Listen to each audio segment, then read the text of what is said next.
Nice I to got meet you. a big congrats on the Decameron. It's funny and smart, and I absolutely enjoyed it. Love it. Yay, Thank thank you. you. Oh, you're so welcome. Let's begin with you, Miss Tanya. Licisca, what got you interested in joining the cast as Licisca, the handmaiden with a secret? Well, it's as soon as I read the first script, it's so funny and it's so cleverly written and it's so unusual. It's so unlike anything I'd read before. And Licisca's such a complicated, juicy character. She's got so many facets to her, which makes her so real, because human beings are multifaceted and complicated and messy, and she's all those things. So yeah, I was just excited to play someone who kind of starts very low status and then gradually kind of gets higher and higher status, and then ultimately kind of finds herself and has really interesting relationships along the way. She was just really a really special character. And on the other side of the spectrum is you, Miss Jessica, equally fantastic as Filomena. Describe your character to us. Who is she? Who is she? She is figuring herself out.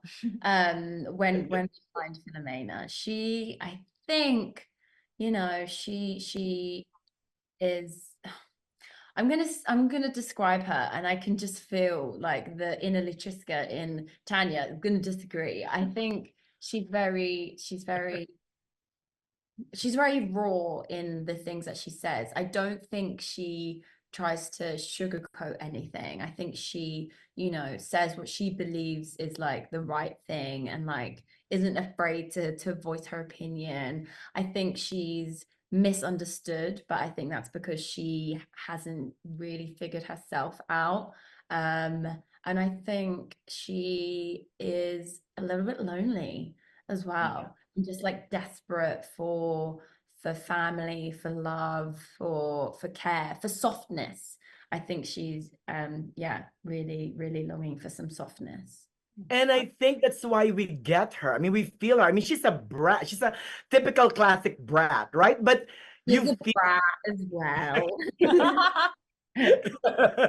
and all she wanted was bread. I don't think it's a lot to ask her personally. No, yeah, she's a brat. She was very, very, very fun to play. And then Miss Tanya, talk to us about the dynamics between your character, Licisca, and Jessica's Filomena. Well, so they when you first meet them, Licisca has been Filomena's handmaiden for her whole life. She's been that family's servant her whole life. And Filomena's kind of awful to her. And they're very like, Licisca's very subservient and Filomena's very dominant. And then, I mean, very early on in the first episode, Licisca has enough.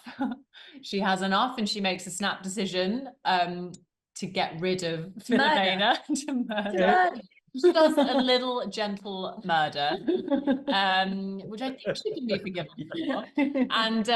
And she, and then she decides to live her life the way that she wants to live it, now that she's got no one telling her what to do.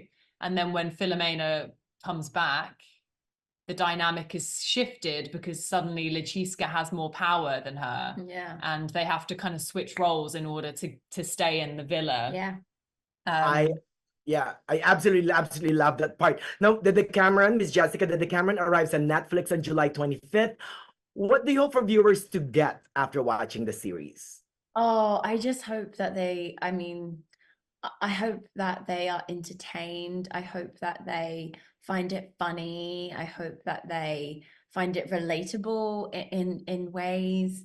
I mean, I'm maybe slightly biased, but I watched it all in one sitting. It's like so binge worthy, but like at the same time, you can take your time and like live with these characters a little bit longer. So much happens. It's jam-packed. Every single scene, there's like so much happening.